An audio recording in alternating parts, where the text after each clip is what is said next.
Hashne Evo. Living. Ayun. Encantadia. Ayan nga. Kagabi ay nasilayan yan muli ng ating mundo ng Encantadia. Grabe, super ganda. Kaya trending agad eh. Totoo yan. Nakita natin sa pilot episode ang mga dating sangre na sina Kylie Padilla, Glyza De Castro, Gabby Garcia at Sanya Lopez bilang ang magkakapatid na sina Amihan Pirena, Alena at Danaya. Nagbabalik din sa series si Cassiopeia, played by Solen Yusuf. Napanood na rin kagabi si Rian Ramos bilang si Kera Mitena ng Mini Ave.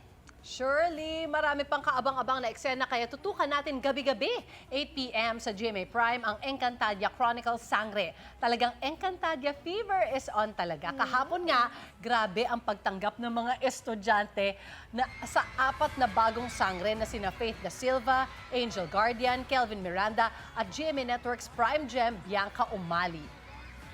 Look at that! Kagulo! Dami, correct. Pero hanggang ngayon nga, mukhang may sangre pa rin namataan daw sa isang school sa Binangonan, Rizal. School tour ang mga sangre, I ha? know. Ano pa kayang powers niya? Di ba, balikan natin sina Cheska at Chef JR. Avisala, Cheska at Chef JR. Avisala!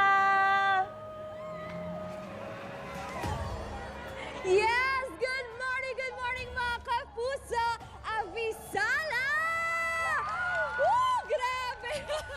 Andito pa rin kami ngayon sa Binangonan Rizal Elementary School dahil may nabalitaan kami. May isa pa daw na sangre rito. Naku mga kapuso, nasan na kaya siya? Nasan na siya?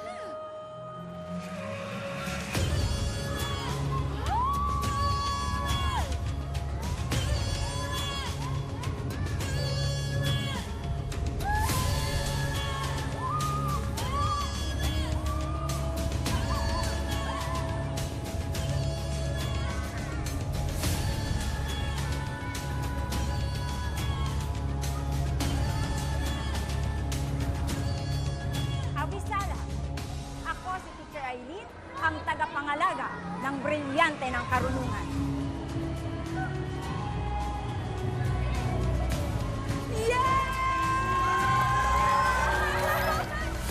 Hello! At welcome to Unang Hirit, Teacher Aileen, a.k.a. Sangre Ma'am. Kamusta naman po kayo? Mabuting mabuti naman po. At nagpapasalamat po ako at kaming lahat po na bumubuo ng Binangonan Elementary School sa pagkakataong maging bahagi ng unang hirit! Yay! Avisala! Ayan, Teacher Aileen, kailan naman po kayo nagsimula sa inyong pagko-cosplay ng costume ng sangre? Nagsimula po ako sa pagko-costume 2016. Ang sangre naman po ay sinimulan ko noong 2018 at tuloy-tuloy hanggang ngayon. Kumpleto po yun, yung 4 na sangre. Grabe, ang tagal naman po talaga, ano? Pero bakit po sangre yung napagdesisyonan ninyo na i-cosplay?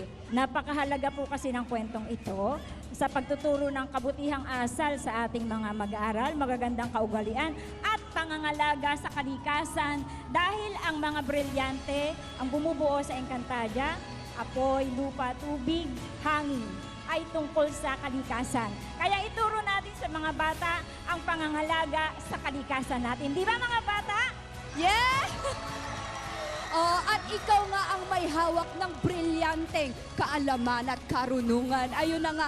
At eto nga po, kamusta naman po yung naging mga reaksyon ng inyong mga estudyante nung nakita nila na ganyan nga yung suot mo habang nagtuturo, Teacher Aileen? Naku ma'am, sobrang excited sila sa pagpasok. Ang iba, gumigising ng maagang-maaga at madilim pa, ready na sa pagpasok at ayaw umabsent. Tama ba? Yeah! At gaya nga ng sabi nyo, ayaw umabsent, for sure, busog na busog ang kanilang utak sa kaalaman. Pero ngayong umaga, hindi lamang ang utak ang busog, kundi pati ang tiyan. Dahil sagot na ni Chef JR ang ating pakain this morning. Chef JR, ano po ang hot dish natin dyan? Hi, Cheska! Blessed morning mga kapuso. Kung hot dish lang din naman, napaka-practical, napaka-easy at syempre hindi natin pwede ma-miss ang ating mainit na sopas. Ayan, nandito po tayo ngayon sa kanilang canteen. Well, more of like their feeding room. Kung saan po yung mga elementary students natin Umaabot po yan ng 700 mga kapuso They take turns para po gamitin itong room na to kung saan ine-execute ng ating mga kasama dito yung feeding program ng DepEd kung saan yun nga po twice a week silang nakakapagpakain ng mga estudyante.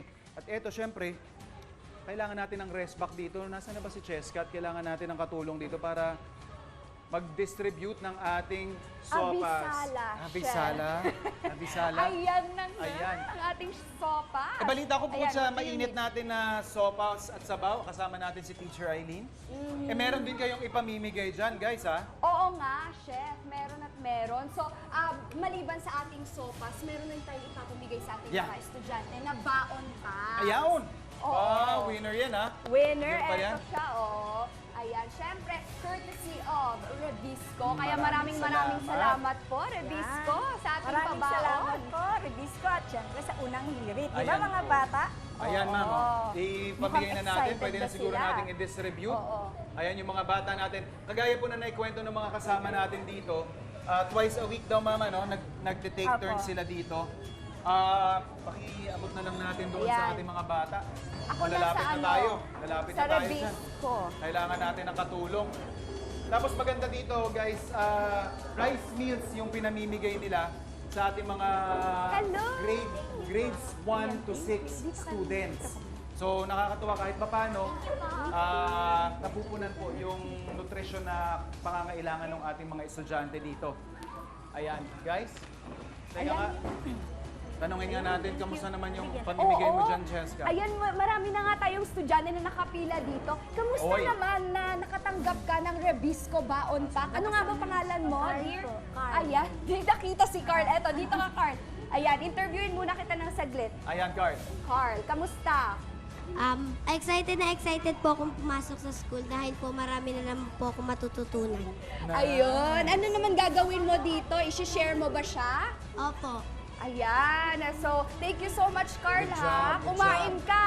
Hindi, tsaka makikita natin kay Carl, ganado talaga siyang pumasok di ba? Oo, chef. Totoo malayo, yan. malayo sa akin yan. Ayan, at Nung syempre. panahon ko. Oo nga. Ayan. Alright. O, ito naman si Ining. Ito, hi ma'am, good morning. Anong grade ka na? 6 po. Anong pangalan mo, Ning? Rian po. Rian, anong paborito mong sineserve sa inyo dito sa inyong feeding room? Tinola. Ito, mahilig ang lalong saktong-sakto. Thank you, Ining.